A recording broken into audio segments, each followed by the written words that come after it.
सुप्रभात सभी को। सुप्रभात सर।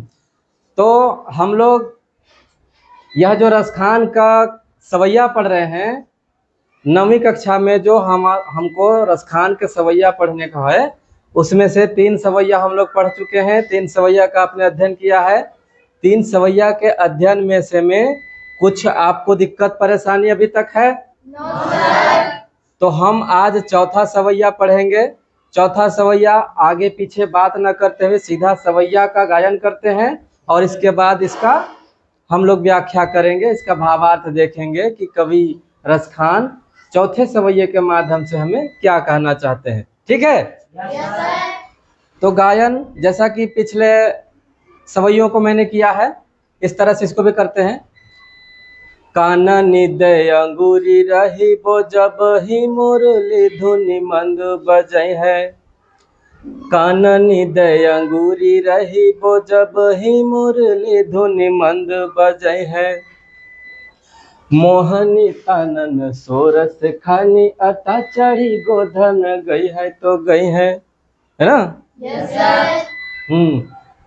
काननी दे अंगूरी रही वो जब ही मुरली धुनि मंद बजई है। मोहनी कानन सोरस खानी अटा चढ़ी गोधन गई है तो गई है।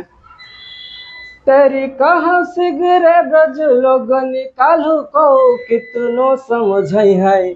माई रिवा मुख की मुस्कान संभारी न जय है न जय है न जय है ना?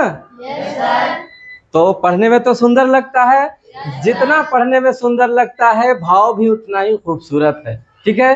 तो हम लोग इसका भाव जानते हैं, है ना? जैसा कि पहले बताया जा चुका है, सबका अर्थ आप लोग लिखेंगे, है ना? कॉपी में ही मतलब अपना पुस्तक में ही लिखेंगे, है ना? फिर बाद में मिटाएंगे, पेंसिल से लिखना है। काननी का मतलब कान। कानूनी का अर्थ क्या हुआ? कान। काननी दय अंगूरी रही बो। एक सखी जो है, एक सखी नहीं, एक गोपी जो है गांव वालों से, समाज वालों से ये बात कर रही है कि भाई मैं सब कर लूंगी, सब तरह का हमसे बर्दाश्त हो जाएगा, लेकिन क्या बर्दाश्त नहीं होगा और क्या क्या बर्दाश्त करने की बात है, क्या बर्दाश्त नहीं करने की बात है, ये बात हम लोग देख रहे हैं। एक जो गोपी है उसके मन की बात है। कृष्ण की जो छवि है इसका उद्घाटन इस कविता में है। तो कृष्ण की छवि कैसे उभर कर आती है हम लोग देखते हैं। गोपी कहती है कि कानों में अंगूरी दे के रहूंगी, कानों में उंगली दे के रहूंगी, जब ही मुरली धुनि मंद बजे है। जो श्री कृष्ण है जब बहुत मंद गति से, बहुत मधुर आवाज में जब मुरली बजाते रहेंगे, तो चूंकि मुरली का धुन का प्रभाव से मैं खुद को बचा नहीं पाऊंगी, लेकिन बचाने का मेरे पास एक तरकीब है खुद को बचाने का, कि मैं अपने कानों में क्या कर लूंगी, उंगली दे के रहूंगी, ताकि वह मुरली का धुन मेरे कानों तक ना आए और मेरा मन उसमें आकर्षित होकर, प्रभावित होकर उनकी ओर मुझे खींच के न ले जाए। तो मैं इस चीज से बचने के लिए क्या करूंगी, अपने दोनों उंगली को दोनों कानों में से रख लूंगी, ताकि मुझे वह मुरली का आकर्षण मुझे मोह न सके। ठीक है? ऐसा गोपी कहती है। मोहनी तानन सोरस खानी अटा चढ़ी गोधन गई है तो गई है। ठीक है?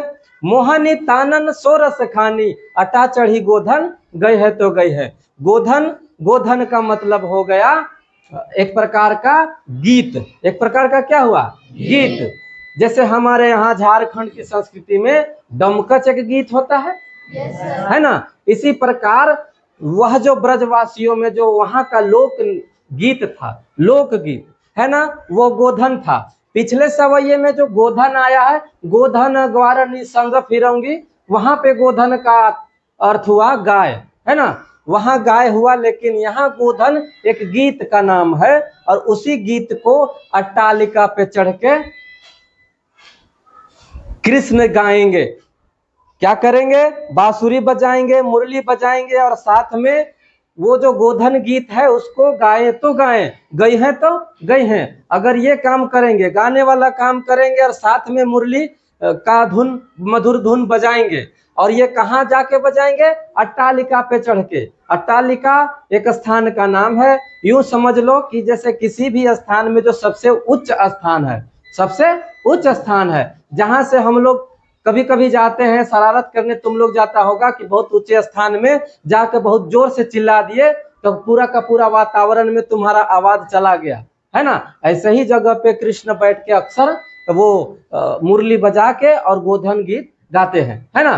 तो गोधन गीत जो गा रहे हैं वो गाएं तो गाएं और मधुर धुन बजाएं तो बजाएं मुरली का। मैं इसको नहीं सुनूंगी क्योंकि सुनने से तो मैं रह नहीं सकूंगी। उनके आकर्षण में उनका मीठा आवाज और सुंदर जो उनका तान है, ये सारा मोह लेगा हमको उनकी ओर और मैं चली ही जाऊंगी। लेकिन मैं इससे बचने के लिए ये काम कर सकती हूँ कि मैं अपने कानों में उंगली देके रहूंगी, है ना। चाहे उसके बाद जो भी करें, चाहे वह गोधन गाए, बहुत सुंदर और मनोहर तान लगा के आलाप लगा के गाएं, या तो फिर बहुत सुमधुर आवाज में वो मुरली को बजाएं, मैं कानों में उंगली देके रहूंगी, ठीक है। लेकिन अगर इसके अलावा तेरी कहो सिगरे ब्रज लोगनी, तेरी कहो कहने का मतलब हुआ हाँक हाँक के कहना, सबको बुला बुला के बताना, सबको जा जा के बताना, या सबको संबोधित करना। पूरे ब्रजवासियों को संबोधित कर रही है कि तेरी कह रही हूँ, सबको पुकार पुकार के, सबको हाँक हाँक के कह दे रही हूँ कि अगर मुरली बजाएंगे और अगर गीत गाएंगे गोधन वाला तो मैं कान में उंगली दे दूंगी। मतलब मैं ये चीज सह लूंगी, मैं ये चीज सह लूंगी। लेकिन ब्रज लोगो, ब्रज लोगनी, है ना, सिगरे ब्रज लोगनी, संपूर्ण ब्रज लोग, सिगरे मतलब संपूर्ण, ब्रज लोगनी मतलब ब्रज के वासी, है ना। पूरे संपूर्ण ब्रजवासियों को संबोधित करते हुए कहती है तेरी कहूं सिगरे ब्रज लोगनी काली, काली माने कल, कल के दिन, आने वाले दिन में, है ना। को कितनो समझई है, को माने कोई भी मुझे आकर कितना भी समझा ले, है ना, कोई भी मुझे आकर कितना भी समझा ले, माई रिवा मुख की मुस्कानी संहारी न जय है, न जय है, न जय है। मतलब ये वाला स्थिति में मैं खुद को संभाल लूंगी, मैं खुद को संभाल लूंगी। लेकिन उनका मुख का जो मुस्कान है, जब वो मुस्कुरा देंगे, जब मुस्कुराने के साथ मैं उनकी छवि देखूंगी, तब मैं किसी भी तरह से रोक नहीं पाऊंगी अपना।